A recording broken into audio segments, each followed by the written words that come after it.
नमस्कार साथीहरू, स्वागत छ लोकसेवासँग सम्बन्धित यस युट्युब च्यानलमा। विभिन्न महत्त्वपूर्ण वस्तुगत प्रश्न उत्तरहरू लिएर फेरि पनि उपस्थित भइसकेको छु। कृपया भिडियोलाई स्किप नगरिकन अन्तिमसम्म हेरेर साथ दिनुहोला, साथै च्यानललाई पनि सब्स्क्राइब गर्नुहोला। नेपालमा एफएमको सुरुवात कहिलेदेखि भएको हो? प्रश्न फेरि एकपटक, नेपालमा एफएमको सुरुवात कहिलेदेखि भएको थियो? यस प्रश्नको सही जवाफ रहेको छ विक्रमसम्म 2052 सालबाट सुरु भएको थियो नेपालमा एफएमको। नेपालको सबैभन्दा अग्लो स्थानमा रहेको मन्दिर कुन हो? प्रश्न फेरि एकपटक, नेपालको सबैभन्दा अग्लो स्थानमा रहेको मन्दिर कुन हो? सही जवाफ रहेको छ यस प्रश्नको मुक्तिनाथ मन्दिर, र यो मन्दिर मुस्ताङ जिल्लामा रहेको छ। अर्को प्रश्न, महाकाली सम्झौता कहिले भएको थियो? प्रश्न फेरि एकपटक, महाकाली सम्झौता कहिले भएको थियो? यस प्रश्नको सही जवाफ रहेको छ विक्रमसम्म 2053 साल असोज 4 गते महाकाली सम्झौता भएको थियो। त्यस्तै क्याल्कुलेटरको आविष्कार कसले गरेका हुन्? प्रश्न फेरि एकपटक, क्याल्कुलेटरको आविष्कार कुन वैज्ञानिकले गरेका हुन्? यस प्रश्नको सही जवाफ रहेको छ पास्कलले गरेका हुन् क्याल्कुलेटरको आविष्कार। त्यस्तै अफ्रिका महादेशको सबैभन्दा सानो र ठुलो भूपरिवेष्टित देश कुन कुन हुन्? प्रश्न फेरि एकपटक, अफ्रिका महादेशको सबैभन्दा सानो र ठुलो भूपरिवेष्टित देश कुन कुन हुन्? यस प्रश्नको सही जवाफ तपाईँहरूले अनुमान गर्नुभयो होला। ठुलो चाड हो भने सानो रुवान्डा भूपरिवेष्टित राष्ट्र हो अफ्रिका महादेशको। भान्जालाई पुरोहित मान्ने चलन कुन जातिमा रहेको छ? प्रश्न फेरि एकपटक, भान्जालाई पुरोहित मान्ने चलन कुन जातिमा रहेको छ? यस प्रश्नको सही जवाफ तपाईँहरूले अनुमान गर्नुभयो होला। छन्त्याल जातिमा रहेको छ भान्जालाई पुरोहित मान्ने चलन। डबल भिटो प्रयोग गर्ने राष्ट्र कुन हो? प्रश्न फेरि एकपटक, डबल भिटो प्रयोग गर्ने राष्ट्र कुन रहेको छ? यस प्रश्नको सही जवाफ रहेको छ रसिया। डबल भिटो प्रयोग गर्ने राष्ट्र रसिया हो।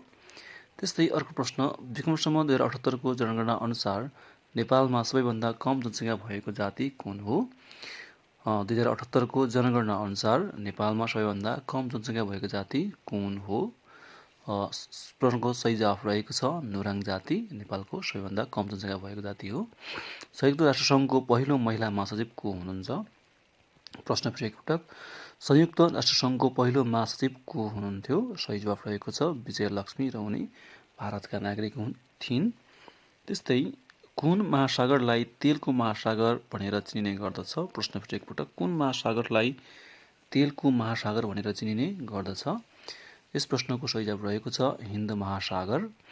त्यस्तै अर्को प्रश्नतिर जाउँ हामी, वायुमण्डलको कुन तहलाई आयोनको तह भनेर चिनिने गरिन्छ? प्रश्न फेरि एकपटक, वायुमण्डलको कुन तहलाई आयोनको तह भनेर चिनिने गरिन्छ? यस प्रश्नको सही जवाफ रहेको छ समताप मण्डल। त्यही गरी अर्को प्रश्नतर्फ जाउँ हामी। अर्को प्रश्न रहेको छ, ताक्लाकोट नाका नेपालको कुन जिल्लामा पर्दछ? प्रश्न फेरि एकपटक, ताक्लाकोट नाका नेपालको कुन जिल्लामा पर्दछ? सही जवाफ रहेको छ बझाङ जिल्लामा पर्दछ ताक्लाकोट नाका। अर्को प्रश्न तपाईँहरूको लागि, कीर्तिपुरको पुरानो नाम के हो? प्रश्न फेरि एकपटक, कीर्तिपुरको पुरानो नाम के रहेको छ? यस प्रश्नको सही जवाफ तपाईँहरूले अनुमान गर्नुभयो होला। सही जवाफ रहेको छ पद्म कण्ठपुरी रहेको छ। त्यस्तै लवका सन्तानको रूपमा चिनिने नेपालको कुन जाति हो? प्रश्न फेरि एकपटक, लवको सन्तानको रूपमा चिनिने जाति कुन हो?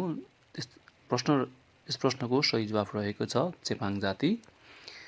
दुर्लभ चराका लागि प्रसिद्ध राष्ट्रिय निकुञ्ज कुन हो? प्रश्न फेरि एकपटक, दुर्लभ चराको लागि प्रसिद्ध राष्ट्रिय निकुञ्ज कुन रहेको छ? यस प्रश्नको सही जवाफ रहेको छ मकालु वरुण राष्ट्रिय निकुञ्ज। त्यस्तै अर्को प्रश्न, हाल नेपालमा बेरोजगारी दर कति रहेको छ? प्रश्न फेरि एकपटक, हाल नेपालमा बेरोजगारी दर कति रहेको छ? यस प्रश्नको सही जवाफ रहेको छ 11.4% रहेको छ नेपालमा बेरोजगारी दर। अग्रतारा मन्दिर कुन जिल्लामा रहेको छ? प्रश्न फेरि एकपटक, अग्रतारा मन्दिर कुन जिल्लामा रहेको छ? यस प्रश्नको सही जवाफ रहेको छ डडेलधुरा जिल्लामा रहेको छ अग्रतारा मन्दिर। स्टकहोम महासन्धि केसँग सम्बन्धित विश्वव्यापी महासन्धि हो? प्रश्न फेरि एकपटक, स्टकहोम महासन्धि केसँग सम्बन्धित विश्वव्यापी महासन्धि हो? सही जवाफ रहेको छ वातावरणलाई जैविक प्रदूषकबाट जोगाउनु पर्छ भन्नेसँग सम्बन्धित रहेको छ स्टकहोम महासन्धि। ग्लोबल 500 को स्थापना कहिले भएको थियो? प्रश्न फेरि एकपटक, ग्लोबल 500 को स्थापना कहिले भएको थियो? यस प्रश्नको सही जवाफ रहेको छ सन् 1987 मा भएको थियो ग्लोबल 500 को स्थापना।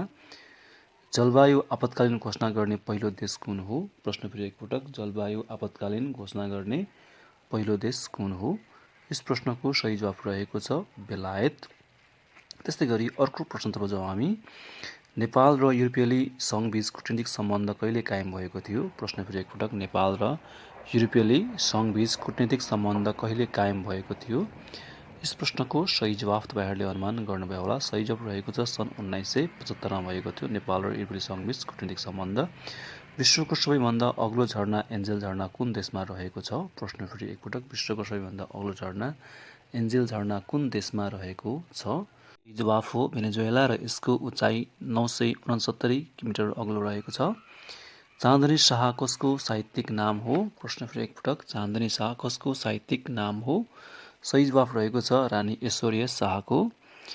अर्को प्रश्नतर्फ जाउँ हामी। अर्को प्रश्न रहेको छ स्वास्थ्य सम्बन्धी हक नेपालको संविधानले धारा कतिमा व्यवस्था गरेको छ?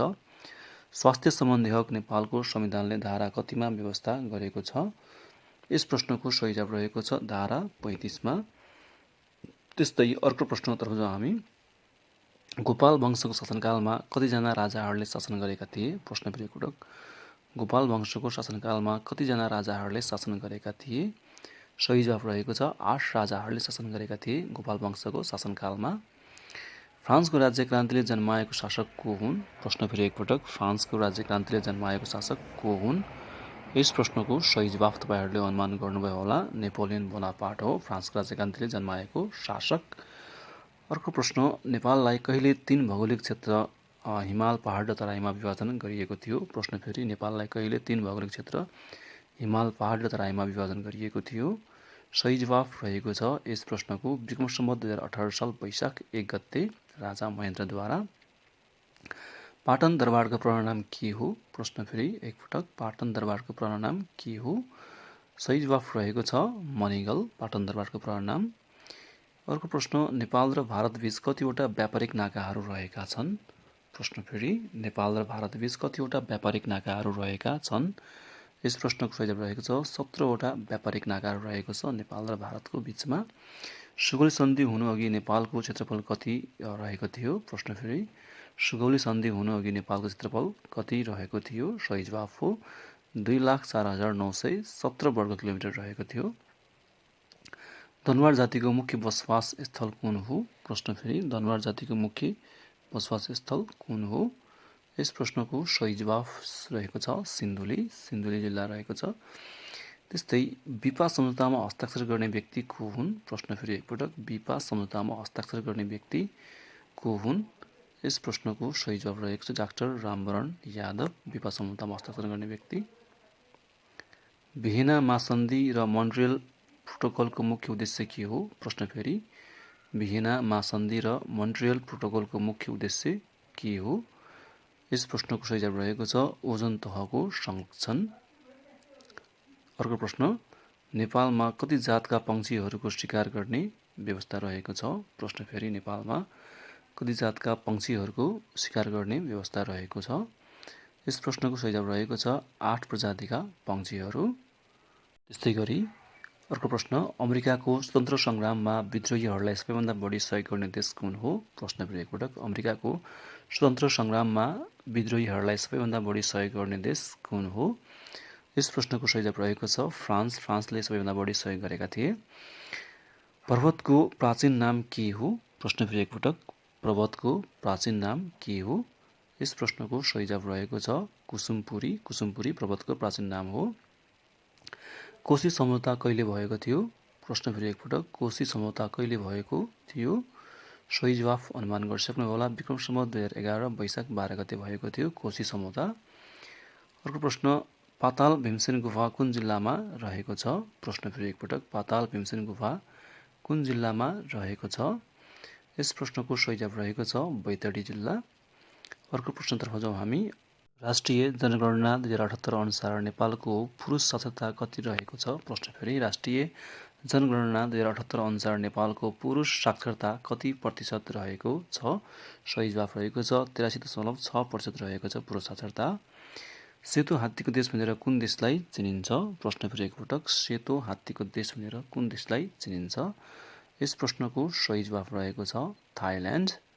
अर्को प्रश्नतर्फ जाउँ हामी। अर्को प्रश्न रहेको छ हजारौँ हात्तीको देश भनेर कुन देशलाई चिनिन्छ? प्रश्न फेरि एकपटक, हजारौँ हात्तीको देश भनेर कुन देशलाई चिनिन्छ?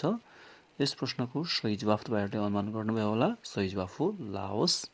त्यस्तै गरी अर्को प्रश्न रहेको छ, अन्तर्राष्ट्रिय पर्वतारोहण सङ्ग्रहालय कहाँ रहेको छ? प्रश्न फेरि एकपटक, अन्तर्राष्ट्रिय पर्वतारोहण सङ्ग्रहालय कहाँ रहेको छ? यस प्रश्नको सही जवाफ तपाईँहरूले अनुमान गर्नुभयो होला। कास्की जिल्लामा रहेको छ। अर्को प्रश्न, अन्तर्राष्ट्रिय पर्वतारोहण स्मारक उद्यान कहाँ निर्माण गरिएको छ? प्रश्न फेरि, अन्तर्राष्ट्रिय पर्वतारोहण स्मारक उद्यान कहाँ निर्माण गरिएको छ? सही जवाफ अनुमान गरिसक्नुभयो होला तपाईँहरूले। सही जवाफ रहेको छ यस प्रश्नको नुवाकोट जिल्ला। नुवाकोट जिल्लामा अन्तर्राष्ट्रिय पर्वतारोहण स्मारक उद्यान निर्माण गरिएको छ। सर्वप्रथम क्रेडिट कार्ड प्रयोग गर्ने बैंक कुन हो? प्रश्न फेरि, सर्वप्रथम क्रेडिट कार्ड प्रयोग गर्ने बैंक कुन हो? सही जवाफ रहेको छ Himalayan bank. Himalayan bank credit card प्रयोग गर्ने पहिलो बैंक हो। सर्वप्रथम एटिएम कार्ड प्रयोगमा ल्याउने बैंक कुन हो? प्रश्न फेरि एकपटक, सर्वप्रथम एटिएम कार्ड प्रयोगमा ल्याउने बैंक कुन हो? यस प्रश्नको सही जवाफ रहेको छ एभरेस्ट बैंक। एभरेस्ट बैंकले प्रथम पटक एटिएम कार्डको प्रयोग ल्याएको थियो। खरिदार बा भनेर चिनिने व्यक्ति को हुन्? प्रश्न फेरि एकपटक, खरिदार बा भनेर चिनिने व्यक्ति को हुनुहुन्छ? कृष्णप्रसाद भट्टराई यस प्रश्नको सही जवाफ। त्यस्तै गरी अर्को प्रश्न, खरिदार बाजे भनेर चिनिने व्यक्ति चाहिँ को हुन्? प्रश्न फेरि, खरिदार बाजे भनेर चाहिँ चिनिने व्यक्ति को हुन्? सही जवाफ रहेको छ यस प्रश्नको बाबुराम आचार्य। त्यसै गरी अर्को प्रश्न रहेको छ तपाईँहरूको लागि, कवि चूडामणि सम्राट भनेर चिनिने राजा को हुन्? कवि चूडामणि सम्राट भनेर चिनिने राजा को हुन्? राइट एन्सर गेस गर्नुभयो होला। राइट एन्सर रहेको छ भूपतेन्द्र मल्ल। अर्को प्रश्नतर्फ जाउँ हामी। अर्को प्रश्न रहेको छ, कविन्द्रको उपनामले चिनिने राजा को हुन्? सजिलो प्रश्न रहेको छ। कविन्द्रको उपनामले चिनिने राजा को हुन्?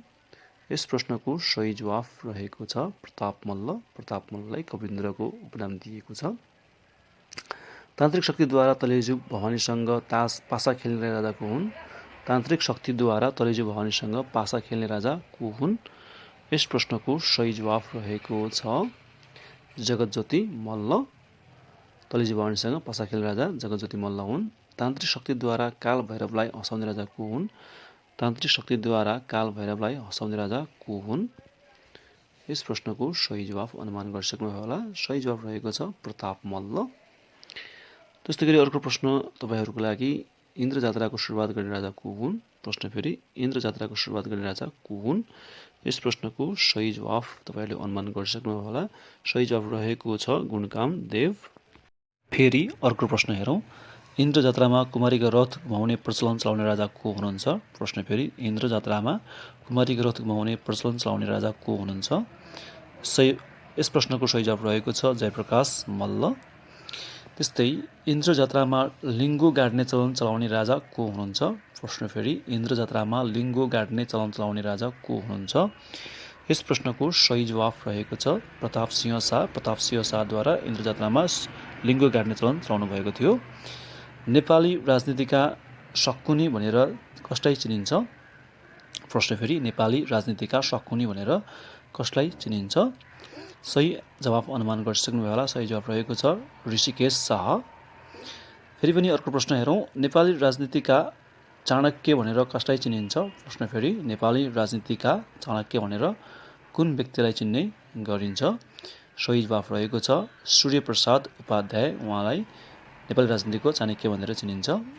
धेरै सिमाना नदीले छुट्याएको जिल्ला कुन हो? प्रश्न फेरि, धेरै सिमाना नदीले छुट्याएको जिल्ला कुन हो? सही जवाफ रहेको छ यस प्रश्नको कैलाली। त्यस्तै अर्को प्रश्न हेरौँ, तीनतिरबाट नदीले छुट्याएको जिल्ला कुन हो? प्रश्न फेरि एकपटक, तीनतिरबाट नदीले छुट्याएको जिल्ला कुन हो? सही जवाफ अनुमान गरिसक्नुभयो होला। यस प्रश्नको सही जवाफ रहेको छ ओखलढुङ्गा। ओखलढुङ्गा जिल्लालाई तीनतिरबाट नदीले छुट्याएको छ। चिर्खुवा झरना कुन जिल्लामा पर्दछ? झरनासँग सम्बन्धित प्रश्न रहेको छ। चिर्खुवा झरना कुन जिल्लामा पर्दछ? सही जवाफ रहेको छ भोजपुर जिल्ला। त्यस्तै गरी अर्को प्रश्न हेरौँ, खुवाको झरना कुन जिल्लामा पर्दछ?